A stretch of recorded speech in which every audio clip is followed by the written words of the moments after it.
So, welcome everyone to episode 2 of the Life Behind the Trig podcast. We got some pretty good feedback on episode 1, so I think we're going to try and do this maybe weekly, maybe 2 a week, just because, quite frankly, we've nothing better to do just now. And we've got Sinclair back. Myself and Sinclair, we're going to take a sort of host format. So, Sinclair, have you been doing much in the last sort of week? It's been a good week, Kyle. I think I'd just to echo you. Thanks for everyone's sort of positive feedback over the last week. It's been quite cool to have messages of sort of support. We've already got some really good sort of feedback on future topics, and also feedback on sort of people that we'd like to kind of have on the podcast. So yeah, that's been really cool over the last week. Yeah, I honestly, thanks everyone. I think the plan is for the first sort of handful of episodes, like 3-4 episodes, it'll just be myself and Sinclair. People listening can get an idea what we're going to talk about, our personalities, if you will, and then we'll maybe look to try and get a few folks on and add some depth to this. Or lack of. But nah, it's been really good, and like I said, quite excited about some of the people that we've already reached out to and have sort of provisionally agreed to come on the podcast, and a lot of them have much more experience as throwers and in life than we do. So I think it's going to be really smart to get them involved. And like I said, we'll maybe start in Scotland, but then there's definitely potential to go overseas with that as well. So really looking forward to starting to introduce some guests on the podcast too. Yeah, and I think the first topic we're going to start off today, I don't think we're going to sort of say, oh, here's the next topic. We're just going to try and flow the conversation like we did previously. But the first topic today that we're looking to discuss and then move on with is, and this is our personal experience, the biggest characters or legends of the games that myself and Sinclair have encountered. And number one, I don't think many people would argue that he's certainly had an influence on the games. I'll let you speak a bit about the man himself. Yeah, well, I think we probably mentioned him last episode, but we're maybe going to start off with Sir Hamish M Davidson. Hamish a lot of people have probably heard of Hamish. He's pretty infamous in the Highland Games circuit, both in Scotland and worldwide, I would say. But he's definitely had an impact on us as Scottish throwers. So Hamish has sort of a long history, and we probably won't go into all of the stories. I think there's not enough time. There's definitely not enough time. We could absolutely do a full podcast just on Hamish. But Douglas Edmonds, who will also probably chat about at some stage, he's written a few good books on the kind of history of the Highland Games, and a number of those go into a fair bit of detail about the stories of Hamish Davidson. But growing up, Hamish was always a bit of a character. So his kind of background in the games was that he started as an amateur thrower. So he threw shot in athletics, and I think he was a number of times Scottish champion, and also held the Scottish record for close to 20 years. I think it was about 18 years Hamish Davidson had the Scottish record in the shot. Growing up, I would always hear stories of Hamish due to that sort of athletics background. He grew up in Codder, which is just sort of 10-15 miles along the road from where I live now in Inverness.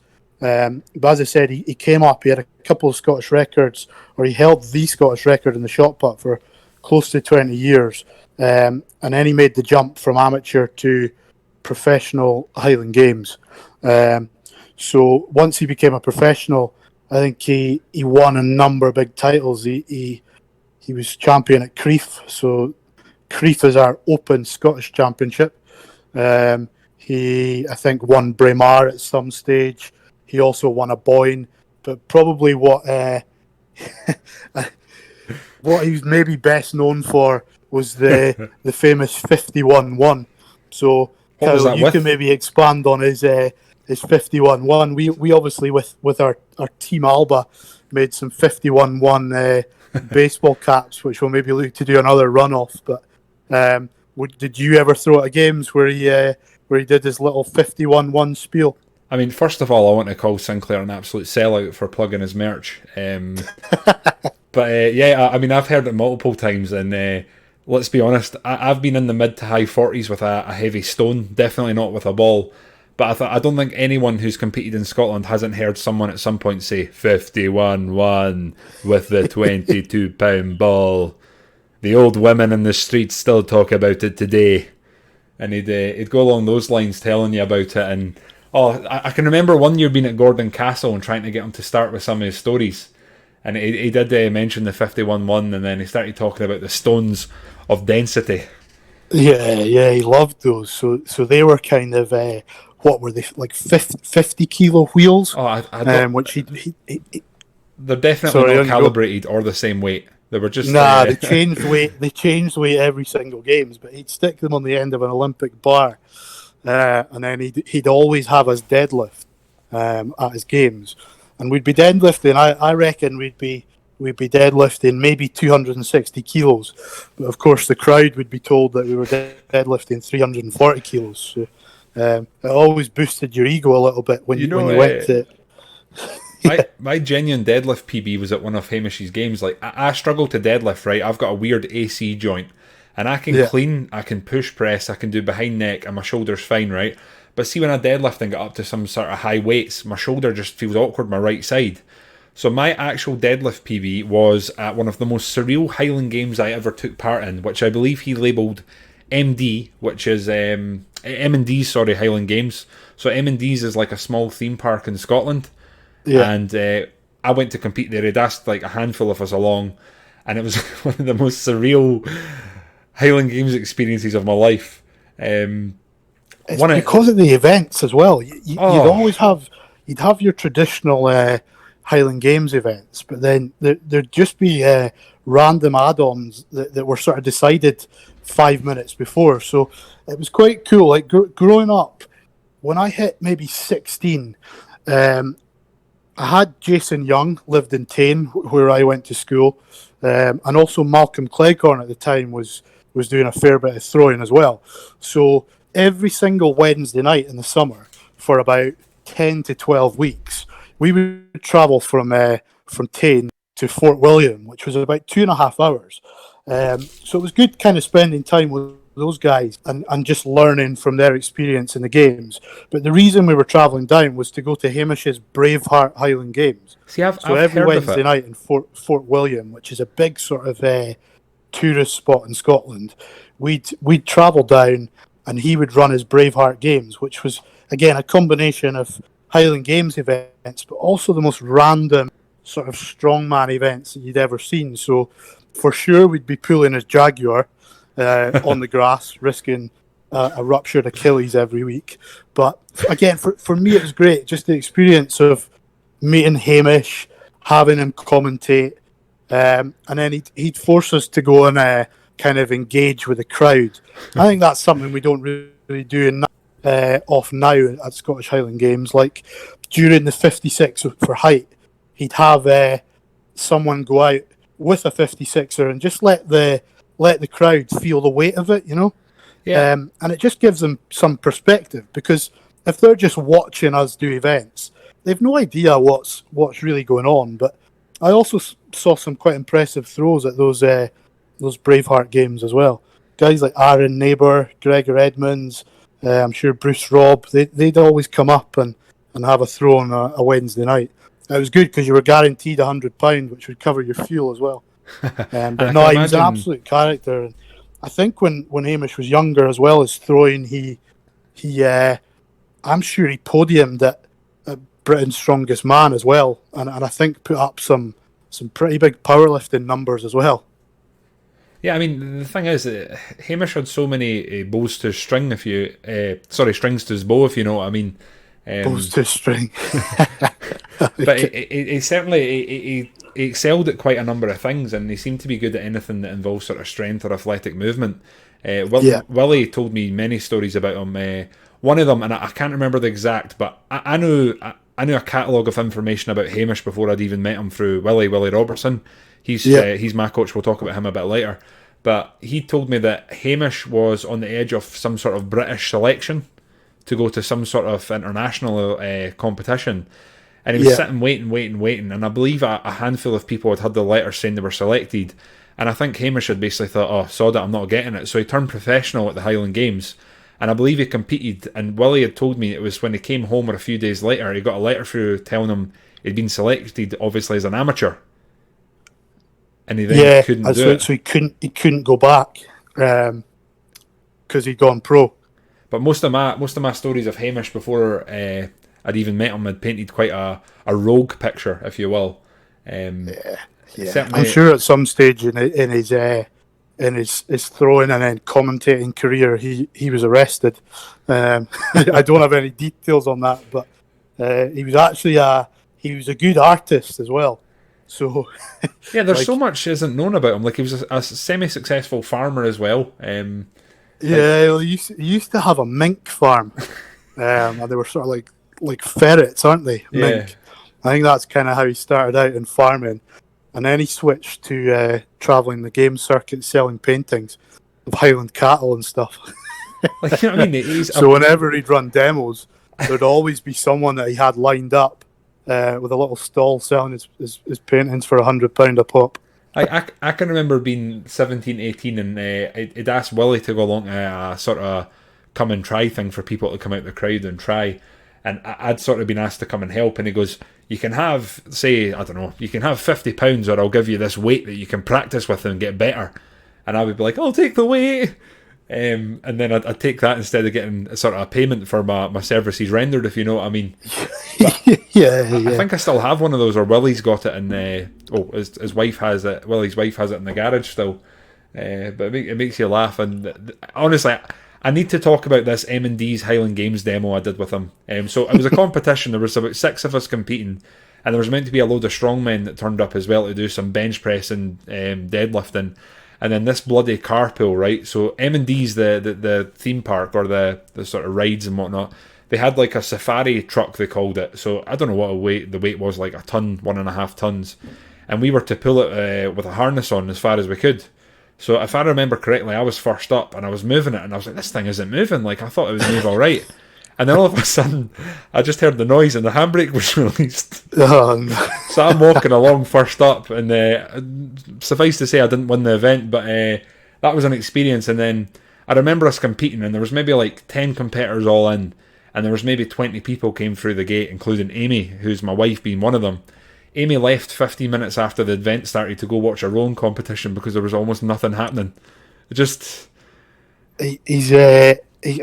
such a character, and I think, like we said, the stories could just go on. But I think we both probably had the experience of throwing with Hamish, but then for the last few years, he'd obviously gone into commentating, and as Kyle said, that's kind of where the 51-1 came from.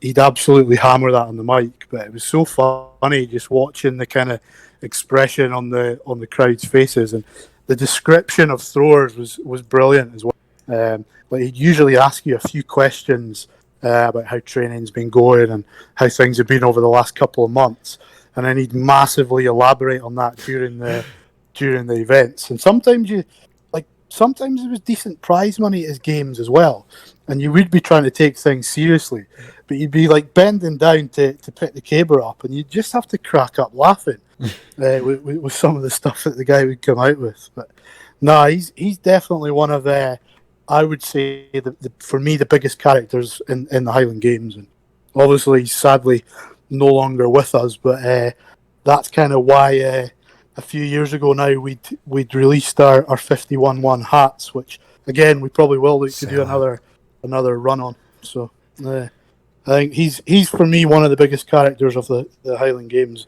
in my time anyway. What about you? Have you got any that kind of stand out for you?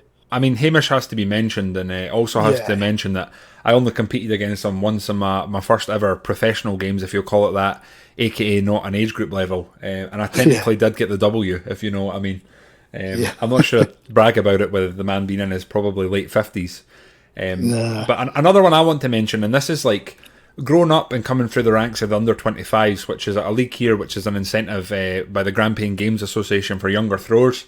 So it's 18 to 25. We covered it briefly the last time. some of the people that would judge you in that, you would have, Sandy Henry Gray, you've got Bill Anderson. I mean, both legends in their own right. You've got Mr. Fivey, who would be judging it. You've got Mr. Sim also. And then the current sort of roster, if you'll call it that, of judges, you've got Alistair Gunn, Bruce Aitken, Pete Hart's been lending a hand. Like there's some characters there in themselves, but Sandy Henry Gray is a man worth talking about as well. He had multiple famous catchphrases. So in the morning, if there was too many throwers, it was getting close to the afternoon or the open event starting, you'd hear Henry's famous 2 throws. So you go from single time, 3 throws an event down to 2 throws, and on occasion I remember there being I think it was a putt, we had to do 1 throw because there was about 13 throwers in the under 25s. There's about an hour. He loved the 2 throws, but getting into the under 25s, I hadn't really known sort of Henry's background, but he's a natural giant, wasn't he? He was about 6'7", was Henry. Yeah, and it's the size of his hands as well. They were genuine, like spades. Biggest hands I've ever seen in my life. And if you threw well, you'd get a hint of a smile. And if you didn't throw well, you'd just get a shake of the head. Oh, that's not very good. Exactly. There was a famous... My dad always tells me, I can't remember what year it was, but Bruce Aitken was throwing the hammer real far, like up close to the 150s. And I think he was maybe going for a record at a games. Again, we'll hopefully get Bruce on and he can talk about this. But at the time he worked at a biscuit factory or something locally, and he was just about to go for a record in the hammer. Again, I don't even know what games. It might have been a Boyne. I think it was one of the big Grampian games. And Bruce, he was just sort of, he'd thrown the hammer out to the side, and Henry started going, Bruce. And Bruce sort of looked at him. He said, "Have you got any of that biscuit mix?" They're just about to go for this record, potentially a world record. Again, we'll chat to Bruce about it. Henry's asking if he's got any biscuit mix. But I think back in his day when he was throwing, Henry was he's famous for walking over the Braveheart caber. And apparently didn't even need to run. His levers were that big that he maybe just got a little trot on and tossed the Braveheart caber. I mean, he'd always give you tips on the caber as well. He would tell you to pull it high above your head. I've always had a bad tendency to kind of jab the caber, but he'd always say, pull it high. I mean, to be frank, I still don't know what I'm doing with my caber, but I know what you mean. He'd always have little comments and he'd be trying to help. But the thing was, even when he was judging in the under 25s, he was in his late 70s, well into his 80s, and he was still a massive man. And you know, we all shrink as we get older or we hunch over. So I'm also pretty sure that he was still working actively with some cattle and on his farm as well until towards the end when he sadly passed. He was still a very active man. I know he was, and even like you said, he would do long days at the games as well, because we'd often start at 10 o'clock in the morning, and he'd be there 9:30 ready to go, setting the trig up, and then often he'd grab his lunch and a Glenfiddich miniature and continue right through until the afternoon, which obviously a lot of the guys do now as well. You already mentioned some of them there in the sort of introduction to this topic, but I think we massively appreciate the time that a lot of those ex-throwers put into now judging, and they're always very encouraging. When you're coming up as a youngster through that 18 to under 25 league, the guys are really, really encouraging. I mean, I remember one of my first under 25 Highland games, and the Aitken brothers were there, both throwing very well, and Stephen was one of the first guys to sort of pull me aside and say, "Oh, it's great to see youngsters coming into the sport and really stick at it, and you'll do well." And previous to that, it's not often you get kind of older guys that you really look up to pulling you aside and encouraging you like that. And like I said at the time, Stephen and Bruce were both throwing really far, and they're absolutely two people that I looked up to throughout sort of my younger years, and I think there's many others as well, but we will try and get Bruce Aitken on the podcast. I mean, you'll still be looking up to him now with yourself being vertically challenged somewhat. But it's funny you say that about Stephen. I can remember competing at, I think it's Girvan Highland Games it used to be called. I'm not sure what the name is now. But he turned up and he was sort of thrown throughout the day, had music on, and he was chatting away to me. I'd never met him, first time I met him. And at the end of the day, he did kind of pull me aside and he said, listen, similar to yourself actually, it's great to see younger lads throwing. Stick at it. That you've got many years ahead of you. You know what I mean? You're competing against a good field today. I was competing against like Neil Elliott, Stephen was there, Jason was there. You know, there's some good throwers, and I mean that's 10, 15 years ago. Yeah, so it's something that, you know what I mean, as a younger lad coming into the games, it's quite reassuring just to have someone sort of say, stick at it. No, it is, and it sticks with you as well. You know, for I'll still look back on that and think about that. And it's definitely something that sort of stuck with me. And I'd like to think that now, as a more experienced thrower, like I said, I'm 33 now. Hopefully, got a fair few years left. But I'll try and do that with younger boys as well. You know, if you see someone new into the games, you will try and encourage them and get them going. And like you mentioned last time, if we could get some more sort of open days and training days, I think that would be a good route in for these younger guys, and we definitely have a role to play in sort of encouraging them and bringing them up and making sure that the sport continues, don't we? That's the thing. When I was competing under 25s I was basically in it full time, if you will, not missing games. I think it was from 1920 to when I was 24, and I sort of, I don't want to say got kicked out, but I went into the Open. And when I was competing in it for most of that time, you would have like at least 6 guys. Sometimes you'd be peaking at 13, 14. And all of the last year, I think there was maybe an average of 3 at games, and there were some games with 2 guys, there was some with like 5 or 6. Like that, there's competition there for people. So if you're interested in the games and you're 18 to 25 years old, there's games out there. Go out, do a bit of throwing in the next year. You've got plenty of time, and there's an opportunity there for you to sort of learn your craft in a sort of more condensed format with the 5 events. Yeah, no, definitely, and I'd also say for young throwers to go along to your local athletics club as well. I mean, you mentioned you did that.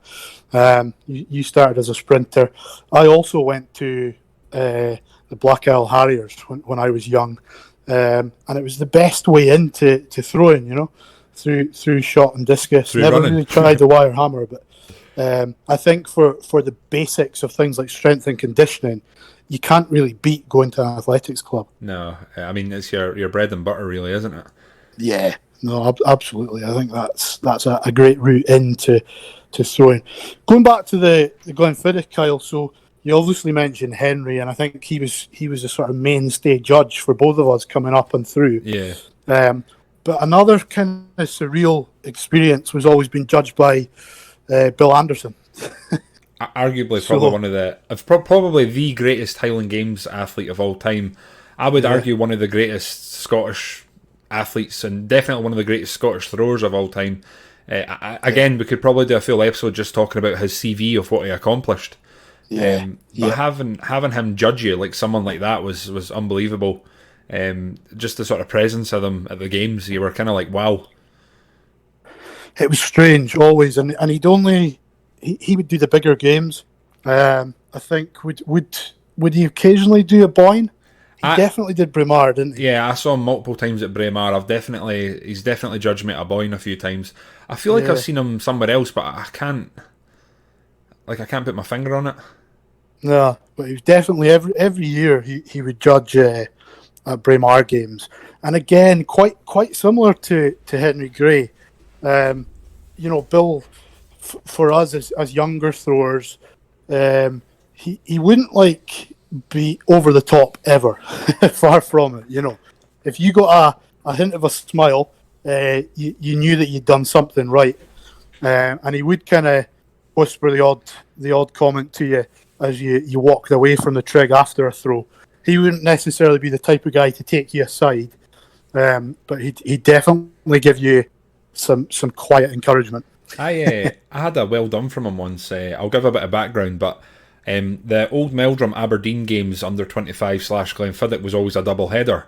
So I quite often would stay in Aberdeen with either like Jamie Gunn, some of the under-25s, and would go out the night before Aberdeen, the night of Old Meldrum, would have a drink, go out for a scran, and then see what happens. But I remember being ill throughout the night. I basically didn't sleep. I'll just say I didn't feel great. It wasn't alcohol, put it that way. I had a few drinks, but it wasn't that. Came to the games the next day. Would arrive late, and Aberdeen's got a funny thing where everyone who's competing gets in before, and then the gates open. So I got stuck in the queue trying to get in, and by the time I got in, I had to put my hammer boots on, and I was first up. And I remember my first throw, I had no expectations, no warm up. I was like, right, I'll put one out. Gently went through the motions, and I threw it, and I think I broke the record. And I remember, I don't know if Bill was judging or he was there, but he said, "Oh, that's quite impressive." Like, maybe not to those words, but something along those lines. And I just remember being like, "Wow, Bill Anderson's like, you know what I mean? Just a comment from him was enough." Yeah. Like one of those quiet guys that if you get that, you know you're doing all right. I'd say one of my favourite Bill Anderson memories was, I'm going to assume it was Braveheart, but one thing that happens in Scotland is people quite often come out the crowd at games and they want to throw. Quite often it's tourists. And there's a lot of games where they will accommodate that, and Braemar, I have to say, is certainly one where that probably shouldn't be the case. It's kind of a massive occasion. It's the final event of the Grampian Leagues. And an American gentleman had came out the crowd, he had his kilt on. I'm assuming he was a tourist, but he said he had a background in throwing. And I can only assume that Bill had sort of raised an eyebrow and wasn't too sure of this. And I remember him walking out and putting the ski and doing the ground at like, say, in the putt, it was like 40 feet, 35 feet. And he says, if no one gets past this, you don't get another throw. Yeah, and, yeah. You know, you'd see throwers getting maybe one throw, and then that was pretty much their day done. But it also puts pressure on the experienced throwers. Yeah, because fouls can happen. Like, fouls I know. are not I unheard remember of. it's happened at a few games for us. One I remember more recently was Series, when they were doing the filming for that Gordon Ramsay TV show. Oh, the road trip. Yeah, that's right. And they obviously did the same there, but we only had one throw to reach. I think it was only 45 foot in the light putt, but we were all a bit nervous. Yeah, the worst thing for me, right, is when you've got two throws is the 28, because the 28 you're always tickling the parameters of what you can throw in, and there's that. One of the comments last week was referring to your use of the word tickling, and I do think you seem to like the word. I didn't even realise. I'd be curious to see who said that, but you said it. Testing the parameters is what I'll say. There you go. But you know, the 28, you are always close to the edge, and for me, I tend not to foul at the back. It's more maybe the front with my foot. So when someone turns around and you've got two throws, you think, "Oh no, I need to get one in here." But you also need to be, in the mix. It's definitely nerve-wracking, and two throws is tough, especially like it's happened once at Braemar, and it's tough at Braemar because you don't get any warm-ups. There's so much going on. The Queen arrives at whatever time, 2:00, and everything is about the Queen for that hour. So the throwers still go through the motions and get on with the competition. But due to the number of sort of press and media around, you just can't warm up in any event. So to have no warm up and then only two throws, the pressure's really on. It's tough going. I mean, just to summarise Henry Gray as well, like when the Royals arrive, the Queen and Prince Philip tend to come in the front car. When they come and when they leave, Philip would always look over towards Henry. Like, he'd actually give him like a wave, like, "How are you doing?" And it wasn't like a thing that was off the imagination. Like, he genuinely was looking for him. And I can remember the sort of sad moment the year Henry had sadly died, and Prince Philip was looking about, and you could see him obviously thinking, "Where is he?" Yeah. Well, Henry was there for so long, And he stood out. Henry and Bill are both big losses to the games. People that we'll definitely miss. As judges, we obviously never saw them throwing, but they were definitely a big part of the games for us coming up as young throwers. Yeah. I'll tell you a guy who's very much still around and actively judging at least once a year is Sandy Sutherland. So I don't know if you've ever come across Sandy Sutherland. He's based up north. Invercarron it was. He was quite a kind of happy-go-easy guy, if I'm thinking of the right gentleman. Yeah, no, that's definitely Sandy. Yeah, quite happy to have a chat and get on with he the would do competition. Invercargill and always does John Hugh McLeod's games as well, up in Loch-Inver. But Sandy was sort of famous for only being about 14 stone, and again you can convert that to pounds, but 14 stone and throwing the hammer, I'm sure about 140 foot. So you're talking about 10 foot of stone. Yeah. It's not a bad conversion rate, is it? It's impressive when you see someone that sort of weight throwing the hammer that far. You know, It almost just the speed the thing's going is really impressive. it almost makes you want to talk about the lightweights.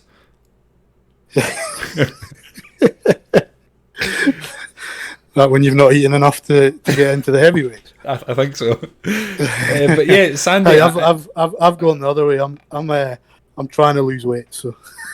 Well, I think a lot of people will be doing the same because there's not much going on just now. But yeah, I can remember Sandy judging at Invercargill. So Invercargill's always the last games of the season for us. I'd always say it's quite a relaxed affair. You know, it's a fair drive, but everyone's just there sort of. It's kind of a weird thing in the air because you think, oh, I'm not going to see everybody for 6, 7, 8 months. But you're still competing, obviously. But at the end of the day, you're just there to sort of enjoy yourself and finish your season. But it was always quite a warm atmosphere there, and Sandy was always a nice enough guy when he's judging. And again, he's one of these people. He's just kind of got an aura about him, like you can tell that he knows what he's doing. And I mean, as you said, 140 feet at 14 stone is genuinely, that's impressive. Impressive throwing, yeah. And I think we probably don't realise at times kind of how fortunate we are as Scottish throwers in a Scottish sport. Just to be brought up around these sort of legends of the Highland Games. Yeah, I mean, definitely. I mean, if I was to say to you, who are your who's been your coaches? You're like your role model or your inspiration when you were growing up as a thrower. Does anyone jumps to mind? Like I said in the last episode, I'd come up mainly playing rugby. I did a bit of athletics in school, joined the Black Isle Harriers, and predominantly threw shot put and discus. And the reason for that was that my dad, George Patience, had previously been a discus thrower. So he threw for Inverness Harriers. He grew up in the Black Isle in Scotland. Left school at 16 and became a fisherman. But while he was fishing, he was also throwing amateur athletics. So he went to he was a British champion with a glide, with a 5k, and then up to the 6k, I think, as a schoolboy. But then when he was fishing, he was training in the discus predominantly and doing some amateur Highland Games. So he, in 1986, went to the Commonwealth Games for the discus in Edinburgh. So that was kind of what Meadowbank. Yeah, Meadowbank. Yeah, it was in Scotland, and then we've since had one more in Scotland, haven't we? Was it 2014? We had Glasgow. Down in Glasgow, sunny Glasgow. So he threw the Commonwealth Games in the discus, and he made the final, made the top 8. Wow! In the 1986 Commonwealth Games. So that was quite cool.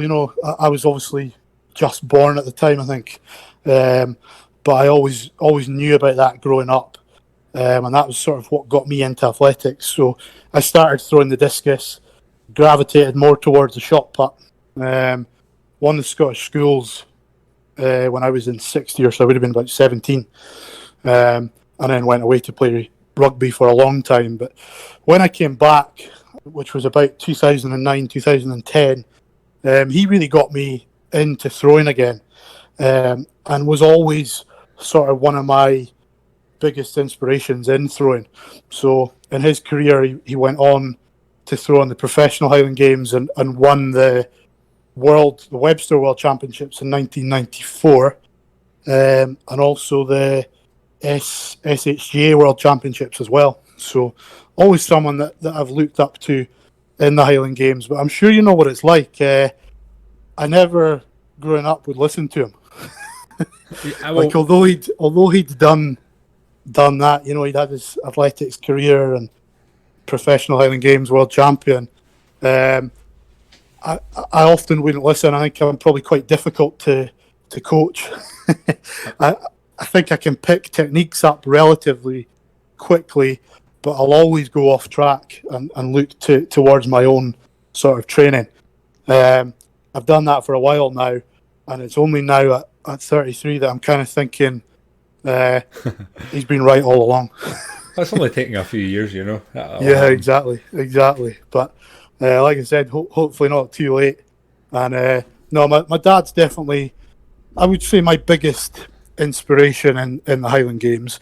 There's others which I'll talk about as well, coming up as a young thrower. But who would be your biggest inspiration? I know, you know, last time you mentioned that Willie Robertson was your first sort of coach in the Highland Games. Would he be your biggest? I mean, as I said in the last episode, I started as a sprinter, and Willie basically pulled me aside, and he kind of kindly said, "You're wasting your time running. Come and start throwing." So I started throwing, competed in athletics, and his mentality was, when you were younger, up to the age of under 15, you'd do all the throwing events, bar the javelin, because that's not a real throwing event.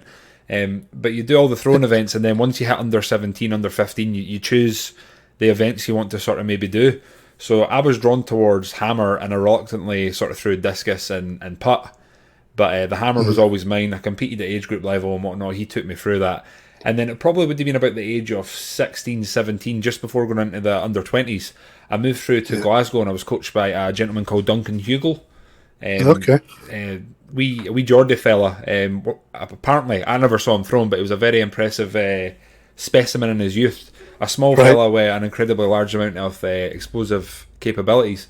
But Willie competed in the Commonwealth Games, and it was in the wrestling.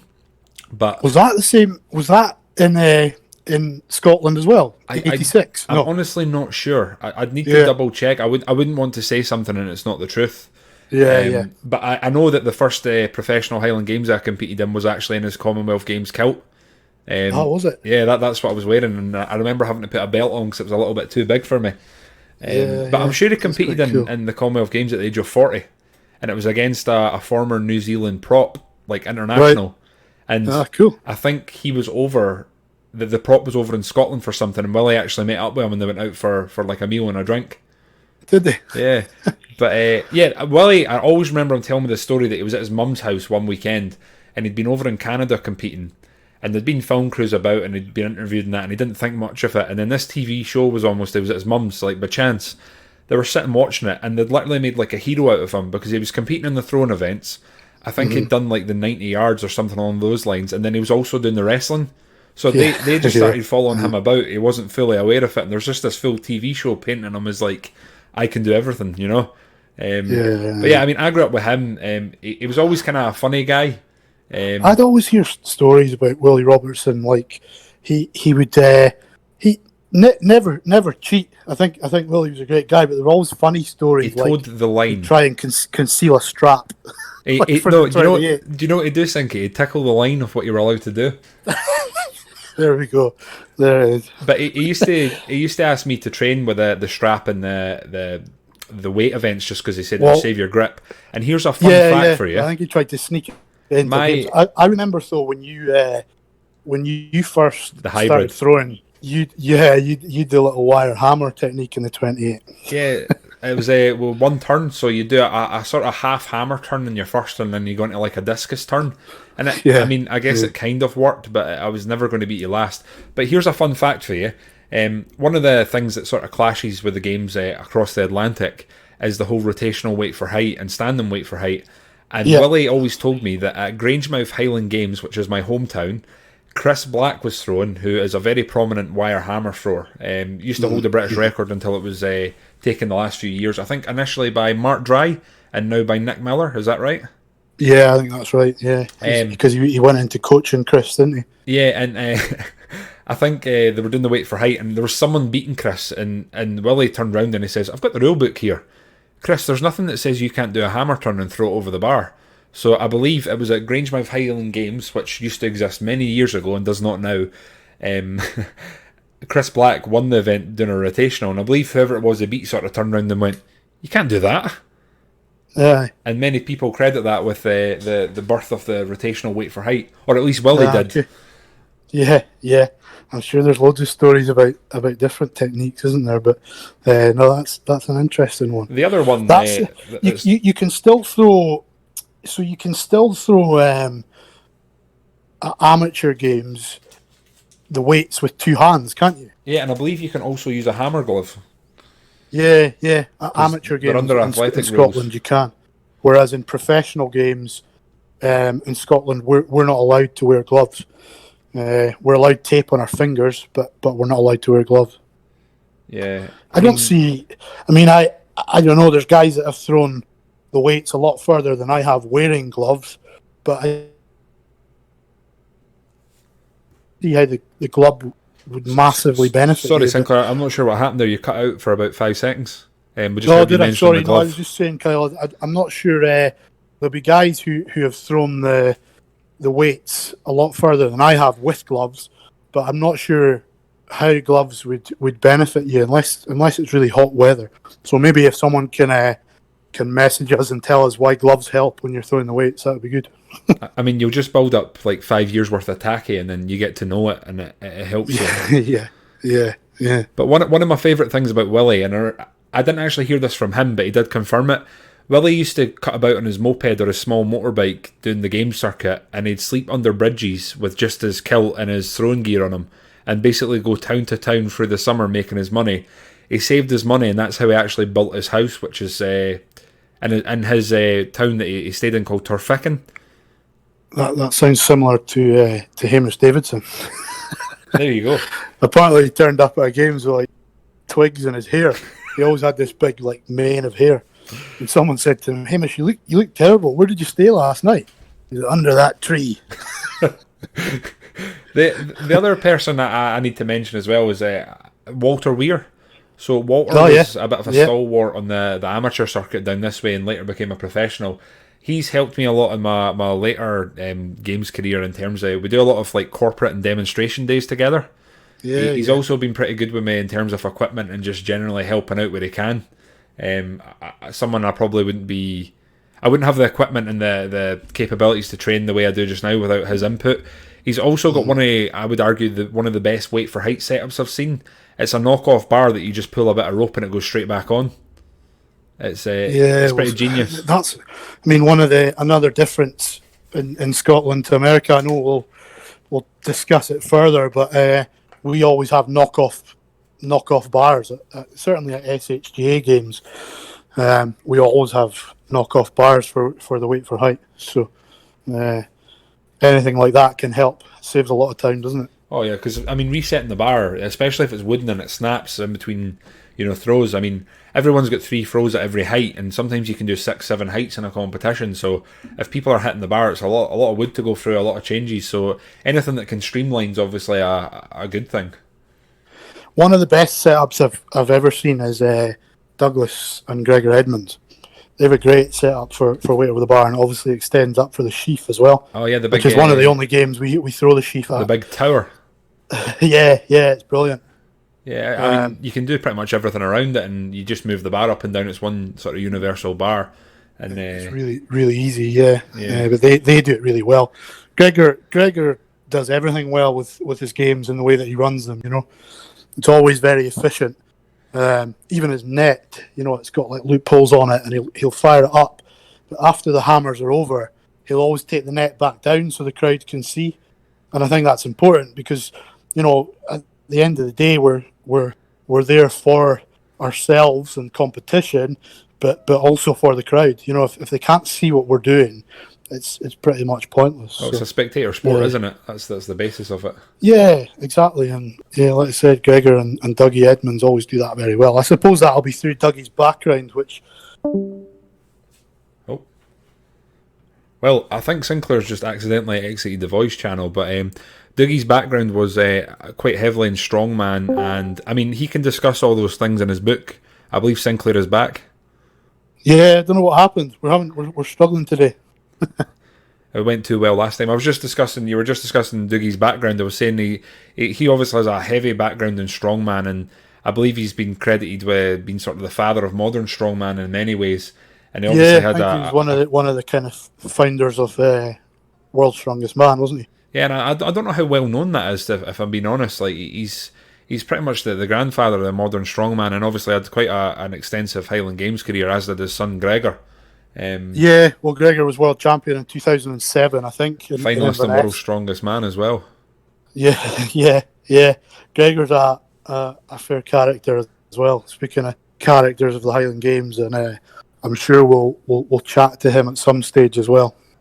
No doubt. The other thing I was wanting to say is, as a sort of ending point, one thing a lot of people don't realise is there aren't just Highland Games in Scotland. Like, they're all over the world, and there is opportunity to travel if you can sort of get yourself established. I mean, I think this is something we could maybe discuss next time as a more extensive topic, but I've been to some places you wouldn't believe. Like, I've been through the Basque Country in Spain, I've been to America multiple times, I've been to Malaysia multiple times, I've been to Kyrgyzstan.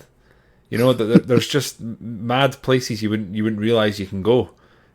Yeah, I think the opportunity to travel and to meet people. I mean, we've both got friends around the world that without the Highland Games we wouldn't have. So the opportunities to do things like that through the Highland Games are kind of endless, and it doesn't always have to be for competitive competition either. You know, often it can be for demonstrations and a bit more light-hearted. But no, there's definitely massive opportunities within the Highland Games, and that's not just for throwers. That's for Highland dancers, pipe bands as well. Judges, games committees. You know, there's just so much goes on behind the scenes that you don't realise.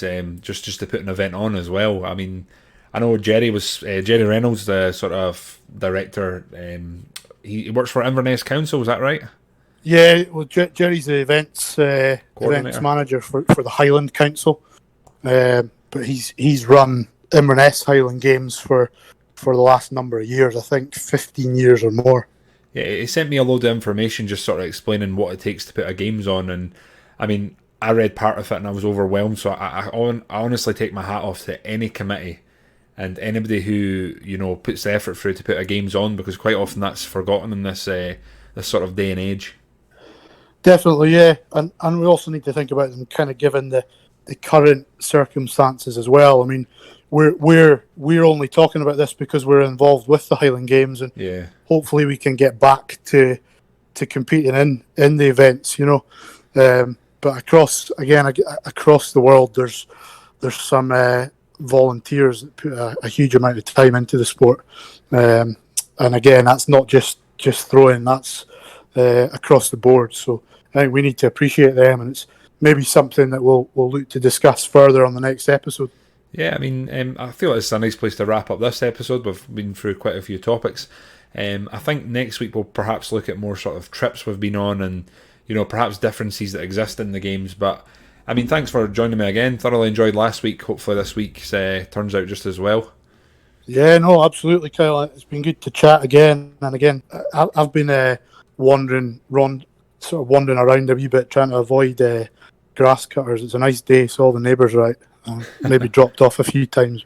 I'll get it sorted for next time. It was only twice, and it wasn't too bad. I like to think that I talked over everything and nobody even realised you were gone. Just kept things going. But yeah, I mean, I think we'll maybe do these once a week, twice a week, you know, not too regular. We're not really going to set them on days just now, just because I know I've got quite a bit of free time on my hands, as I'm sure you do, and many people do as well. Yeah. But no, thanks again, Kyle. I'll catch up with you soon, and thanks again to everyone for sort of listening. Yeah, cheers again, Sinky. And if anybody has any topics or any feedback, anything at all, or wants to correct us on any of our stories or anything we've said, feel free to do so. And we'll catch you on the next one. Absolutely. Cheers.